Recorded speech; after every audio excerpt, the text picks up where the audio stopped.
ক্যাবিনে দেন দাঁড়ান ভাই, আপনি দাঁড়ান, আমার কার সাথে না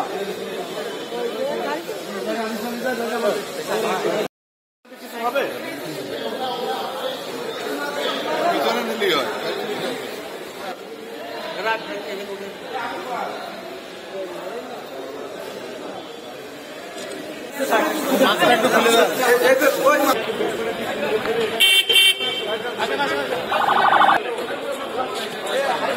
गाइडर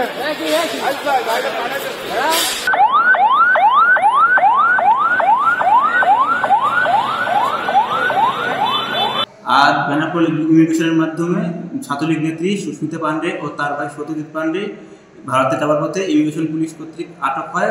পরবর্তীতে তারা আমাদের বেনাপোল থানায় সোপোর্ট করলে আমরা, যেহেতু তাদের নামে মামলা রয়েছে, আমরা সমস্ত থানায় তাদের সোপোর্ট করব।